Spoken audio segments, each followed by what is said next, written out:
All right, we're live. We're live. So, welcome back to the channel. My name is Ren, the IHVAC channel. Special guest today is Richard. He's a new HVAC contractor located in Utah, the state. I don't know what city are you in, Richard? Salt Lake City Metro. Salt Lake City. So, pretty, how big is that? I think last time I looked, it was 1.3 million. So, quite large. Now, how close to in Salt Lake are you, or are you kind of on the outskirts? I'm pretty much right on the outskirts of the metro area, so I'm about 30 minutes away from downtown Salt Lake City. So basically in the suburbs. Yeah, I'm in the suburbs. Okay, is there an actual city, or is it Yeah, still considered Salt Lake? I'm in Riverton, Utah. That's where I'm located at. Okay, and what kind of weather do they have out there in Utah for people that might be watching this for the first time that don't know what the weather patterns are? So, kind of depends on the year. Utah is generally known for having pretty hard winters. Last winter, it was pretty much non-existent. This week, it just dumped down a lot of snow and dropped in temperature a lot. And then we're technically in what's called a wet desert. I think that's what the technical term of it is. So we are technically a desert, but we're about as wet as you can get to be considered a desert. So it gets really, really hot. I would say, I think this past summer we had over 20 days of triple digit temperature days in the summer. And so pretty extreme weathers, pretty extreme seasons, really. So do you have your standard 4 seasons like most areas like in the Midwest and Yeah, East? I would think so. Yeah. Okay. Well, I'm going to talk a little bit about how. Well, why don't you tell anybody that's watching this exactly how you got to even find out who I was? Okay, so well, I guess we have to go back a little bit. I'm from Missouri. I'm born and raised in Missouri, and my wife's family moved out here to Utah about 5 years ago, and I was doing HVAC out there in Missouri. But the company I was with, they weren't really training me. They didn't want to pay for my licensing or certifications that I needed. So decided to make a jump and come out here to Utah. And at that time, it was pretty much decided that the end goal was to be able to go into business for myself. And so my dad is actually the one that introduced me to you into your channel. He told me, hey, check out this IHVAC guy. He's really different than everybody else on YouTube that's talking about HVAC business. And so pretty much watched all of your videos, just binged them and took notes on all of them, watched Mel go from where he was to where he is now on your channel, and watched a bunch of other guys have success. And so I always knew whenever I was ready to make the jump, I was going to try and get in contact with you and get some guidance from you on how to get started. But then whenever I was ready to go, you kind of went non-existent on YouTube for a little bit. And so I was like, I'm not gonna reach out to him. Well, my wife, she said, well, let's just reach out to him. She did that without me even knowing. Reached out, sent you an email, and then the next day, he gave me a call, and we got started. That was a week and a half ago now. I actually called you on November 23rd. I got an email from your wife on the 22nd, and I do read my emails. I get them from time to time. Let me back up a little bit. I'm going to apologize to anybody that watched some of my previous videos in the past. They're pretty rough. The camera quality sucks. Audio sucks. But the information inside the videos is pretty good. She did reach out to me, and I'm like, she wrote, it was like a full page email, and I read it, and I'm like, well, it kind of sounds like maybe there's something I can do to help this guy, and if not, it's worth a shot. So I literally picked up the phone and called you out of the blue. Yeah. And that And whenever you called me, I was still working for a company. that was like a week ago. That was a week ago. So you kind of sound like Elvis's story. That's another live stream I've done in the past with another gentleman that was starting his HVAC business. I don't know if you had a chance to see that one. Me? Yeah, I watched it. Yeah, that Yeah. guy Elvis, man, he just that's a story right there. Just right out of the gate, getting huge money jobs. Yeah, He yeah, just, for sure. he just went for it. And he just like you said, like we talked about on the phone. You said the stars aligned for him, and they definitely did. And I feel like the stars are aligning for me as well. You know, I haven't gotten any big ticket jobs like he has, but I'm definitely staying very, very busy as of right now. Before we just got on this video call, I booked a call that came in, and I have it for Friday morning because that's the earliest I can get to him. So we talked on, I believe it was the Wednesday before Thanksgiving, 2022. And tell me what it was like for you prior to us even having a conversation, if you don't mind, business wise. Business wise, so I got my contractor license and I was officially in business in March of this year, March 2022. And I'd been trying just a bunch of different things.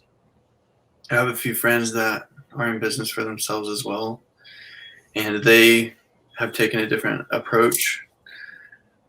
So I was kind of lost on what avenue to take, and it was getting and I wasn't seeing any results. You know, I would get like maybe. Can you be a little more specific about some of the action you've taken? Yeah, okay, all if you right. don't mind, just kind of, because there So might be someone watching this that might sure. be going down the same path.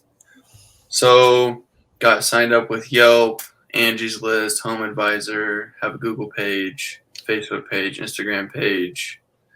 Was trying all of those things that, you know, all of the big YouTubers and big business coaches tell you to do. You have to pour money into it to get results. And well, I was doing all that stuff, but I wasn't getting any of the results. So I was just getting to a point where I was losing motivation, losing hope. And then out of nowhere, I come home and my wife tells me, "Yeah, I just emailed Rin." And he emailed me back. So be expecting a call from him tomorrow. And that would have been the 22nd, November 22nd. And then November 23rd, he called me. And that's whenever all things changed, really. Is that good enough for you, Rin? Well, I mean, it's not necessarily for me. It's just what happened. Now, Okay. these people that are telling you kind of the advice on how to start a business, it's just like they're wanting you to start with like a wheelbarrow full of money and no customers. Is that how kind of? Yeah, and I think that's a big misunderstanding for guys. You know, I that's what I thought you had to do to get going in business. I thought you had to spend about $1,500 a month on Google ads, Google local service ads, to get the phone to ring. But clearly not. That's clearly not the case. You know, I'm getting paid to go meet customers now.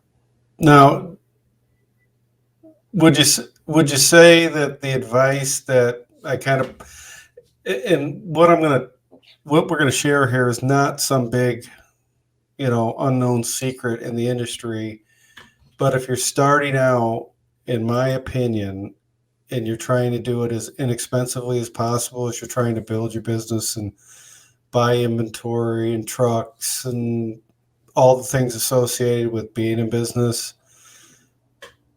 you have to do it's better to kind of do that as the money's coming in. If you can find a simple, inexpensive way to generate customers, in my opinion, because I didn't just like, when I was in business, I didn't like to just spend a bunch of money with no results. And after we had our telephone conversation on the 23rd, how soon after that did you actually achieve your first customer at zero cost from that Wednesday before Thanksgiving? How many days did that take you before you started seeing some kind of results? So before I answer that question, I want everybody to realize it took, I think in my case, it took a little bit longer because it was the day before Thanksgiving. So whenever we talked, it was the day before Thanksgiving. And I told you, yeah, I know what you're going to tell me. Get signed up with home warranty companies. And I said, and I told you, just give me a weekend and I'll get it done. He said, well, why don't you do it tonight? And I was like, well, that's a fair point. I'll just do it tonight. So that night, the night before Thanksgiving, I filled out all of the information to get going with home warranty companies with 10 of them. And I didn't hear anything the rest of the week because it was Thanksgiving. I really do think that, or it would have been quicker.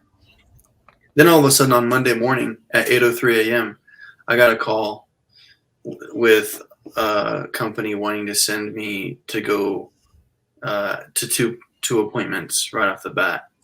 And I hadn't heard anything from them since I applied.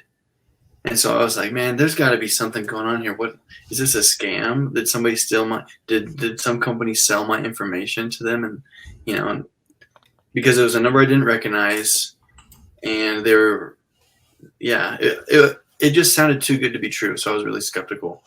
Well, if I'm not mistaken, by the end of that, I think it was Monday. Yeah. Which we're just talking less than a week ago.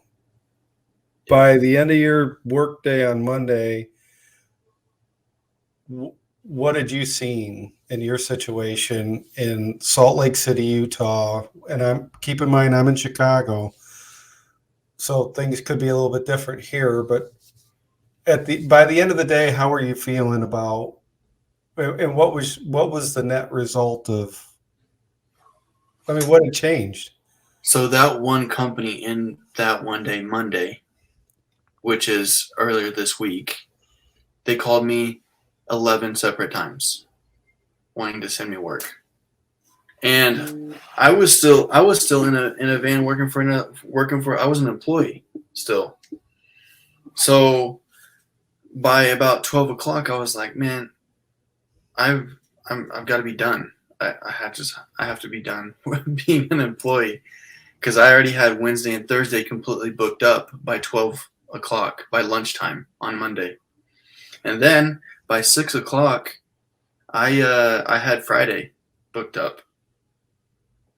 So that night I got home, talked to my wife about it, and what I did is Tuesday, I cleaned out the van that I was working out of for a company, put it all into my own van, and got everything organized so I could hit the ground running on Wednesday.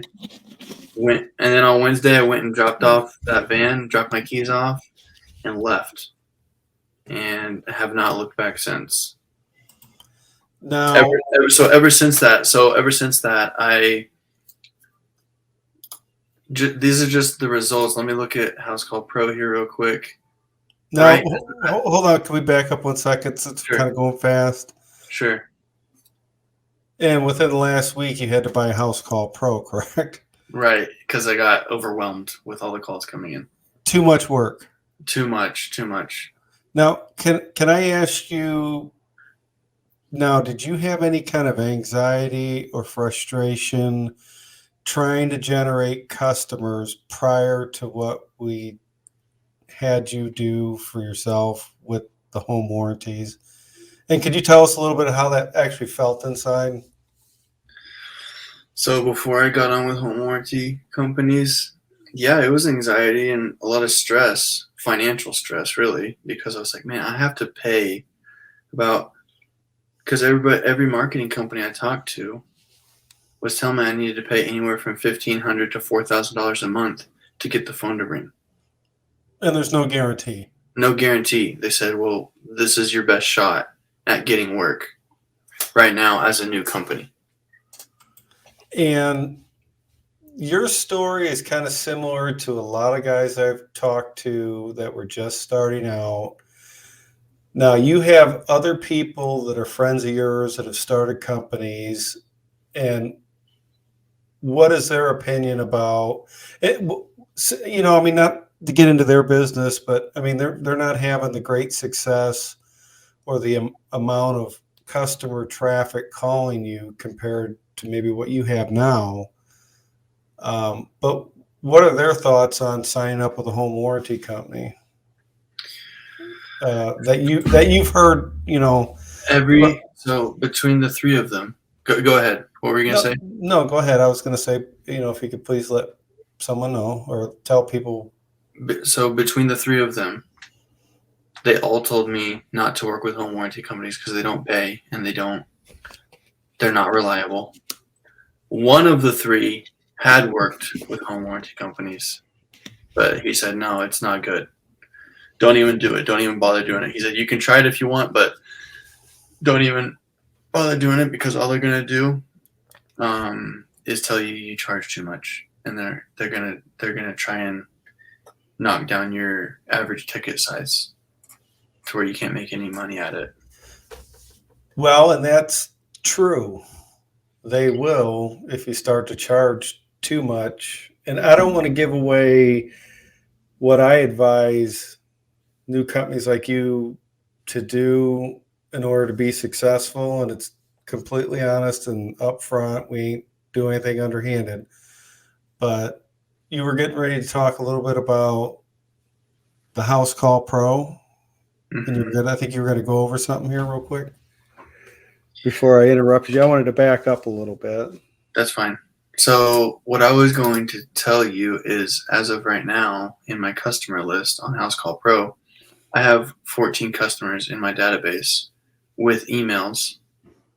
That way, I can blast out emails here in about 3 months or so, or 3 to 6 months from now, to get ready for summer, and then that way I can make them repeat customers at no extra charge, at no charge. I'm not buying these customers like with Google and with all these other marketing avenues. You have to pay to get customers, to get into customers' doors and gain a relationship with them and all that stuff. With this, I'm actually getting paid to get put in front of customers, make money doing it, and I'm getting all the information. So that way, whenever spring comes around, I can send out an email for a seasonal maintenance visit, and I can get in front of them again and keep building that relationship.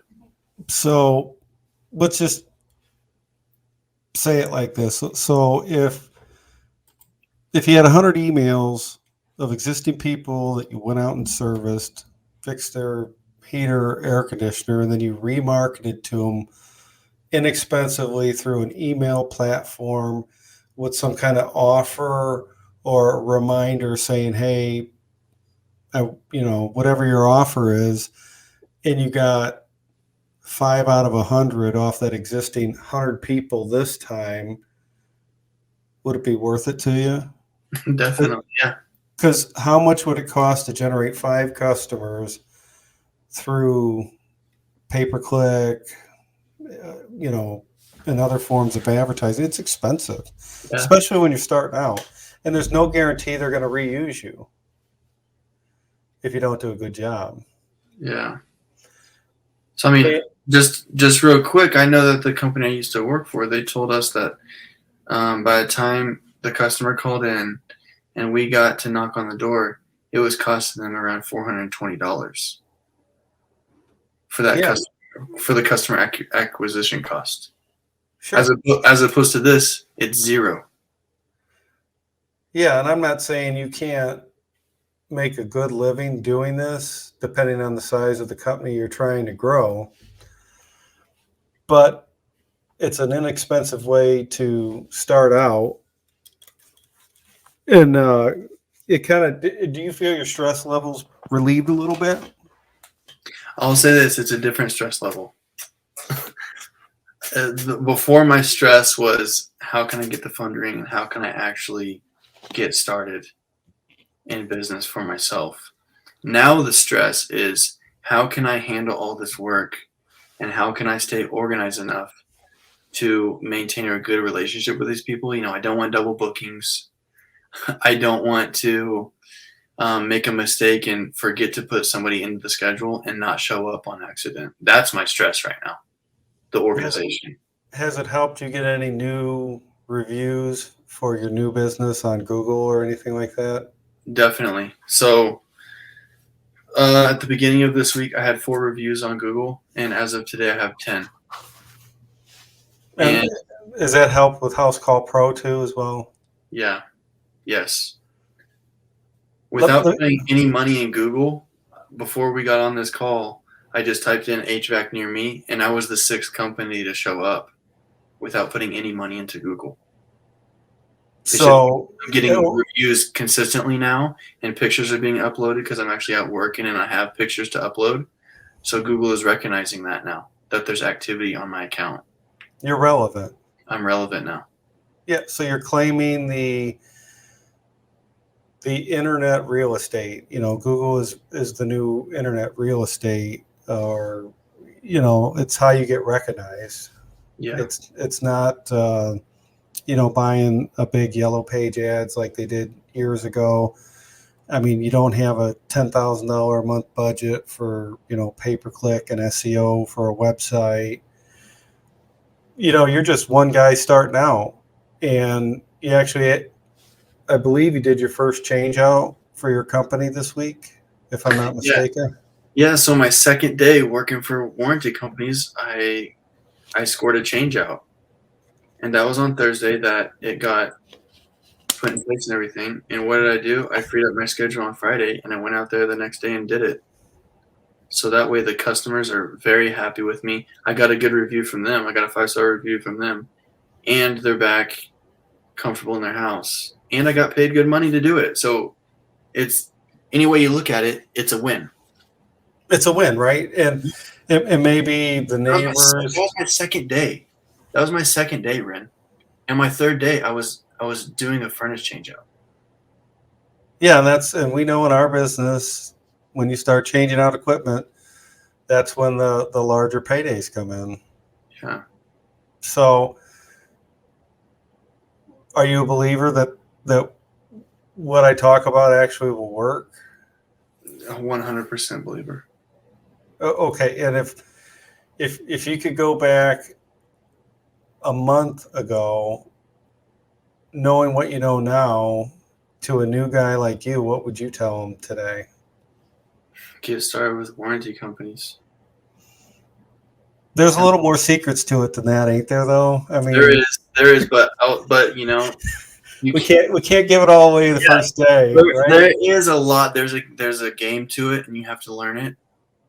But I would say this: find somebody that works and is a successful home warranty contractor. Get in contact with them and get started. So, but I will say this: I will put a warning out there. If you're watching this video and you're saying, "Oh, I might want to go into business for myself in about 6 months," don't even apply to warranty companies, because the minute you apply, they're going to start sending you calls. You got to be kind of ready, right? You have to be ready. Yeah, you get kind of one shot. You got to kind of like say, "Okay, I'm ready to do it." Now, if I'm not mistaken, you talked to somebody else that's been on the channel in the past, and what was your experience with that? That's been totally positive. I've talked to him multiple times. I don't even know how many times I've been in contact with you and him about every day. I know I've been in contact with you multiple times a day ever since we got in contact. But he gave me the price guide to fill out. Whoa. Cover your mic. I'm just kidding. Well, okay, well, I'll say this. He got me set up. He got me set up, ready to go. Did it save you a lot? Did it take the mystery out of it and save you a lot of time? Yes. kind of give you like, hey, this is what's kind of been working, and I think between me and him, we both we had to shift your thinking, or cognizance bias is what they call it, is, with all that information you got from other people saying you can't make money in home warranties. They're right. They probably can't, because they're not doing the things that we're recommending you do with the customers. I mean, would you agree? Yeah, that it's not a completely different world working for warranty companies. It's just a little shift in the way you go about business and your presentation. And just so we're clear, you signed up with 10 home warranty companies, if I'm not mistaken, or approximately 10. How many of them have already approved you to be a vendor and started sending you work? As of right now, I am an approved vendor for 2 of them. By tomorrow, I'll be with 4. So do you think that's going to give you more opportunities to go out there and win customers and generate business, or less opportunities? More opportunities. It's pretty common sense, right? It's getting to a point where I'm almost afraid to apply to more warranty companies, because I'm not going to be able to handle the workload myself. But what does that mean? We've already talked about that. Yeah, well, keep in mind this all started with a phone call the day before Thanksgiving, Yeah. 2022. We're not talking 2021, 2020. This is a week and a half later. This is a week and a half later after that phone call. Now, has your wife noticed a difference in? Yeah. Yeah. We are ecstatic. We're so blown away at the results. It's honestly there's not really a good explanation to it, unless really you can't really explain it to somebody until they experience it, and you just go, okay, now you understand what I'm talking about, and they'll be like, yeah, yeah, I get it now. And I didn't charge you anything, and I never charge anybody, but if you're watching the video, if I've earned your subscription, please subscribe, hit the notification bell. If you want to drop some money on the thank you button, I'll take that too. I invest that in equipment. I don't do this for a living, but anything you want to do to support the channel is great. Now, do you think you feel more empowered about your business because you're busier and now you're actually doing business? So your problems have changed from going to, how do I get the phone to ring? And I think you said a little bit is now how do I manage all the work? And I've kind of coached you on all kinds of stuff along the way, because once you got the customers, now you got a new set of problems. And I definitely prefer these problems that I'm having now than the problems that I was having 2 weeks ago. So to answer your question, yes, I do feel empowered. I feel like I'm actually building something now. I feel like instead of being reactive, somebody's actually calling. Let me react to that phone call, and let me see whenever I can get to them. Now I'm on the offense. I'm proactive. I've organized myself. We can go into that more later. That way now, whenever a call comes in, I already have an idea of when I can get them taken care of. And yeah, I've already been working on my systems and kind of like the processes of whenever you get the call to whenever you finish. Well, here's the real question, and everybody's going to want to know, and I'm kind of curious too. approximately, in your opinion, how much would you maybe put in your pocket this week after your first week? Roughly, and I'm not looking to the penny, but I mean, if someone's watching, I mean, you didn't make $200, did you? No, you're saying if I would have taken all of the profit after expenses and put it in my pocket and not keep any in the business. Yeah, yeah. I mean, So, could a guy make $1,000 a week doing this? well, I started on Wednesday, so from Wednesday to Friday, 3 days, my gross profit was $2,000. So $2,000 just on 3 days this week, and let's say that was your average week moving forward. And Ren, you know this, my first day, it wasn't that successful. It wasn't a very successful day because I didn't know how to work it. It wasn't until that light bulb came on and we had another conversation. Yeah. But I think you kind of have to, and I think that's not something you can tell somebody until they kind of get out there and hit their head a little bit, in my opinion. And because if your first day was like your second day, you'd be like your three friends saying you can't make no money doing home warranty work. Yeah. Am I right?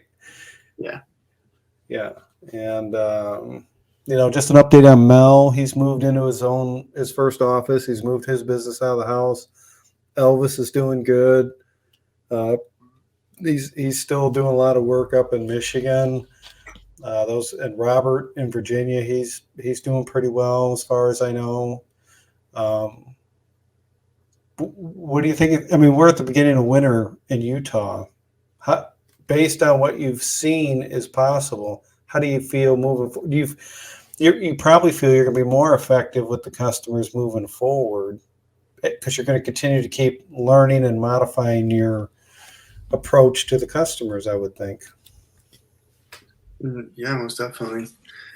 I think moving forward, my goals are going to be just seeing the possibilities. I know it might be soon to base it off of 3 days of doing this, but based off of the possibilities that I saw these past 3 days, my goals are going to be getting at least one change out a week, but I would like to shoot for 2 or 3 a week and get that on a normal basis. That way, I know that consistent workflow is coming in, and that's whenever we can continue to build my business and scale it.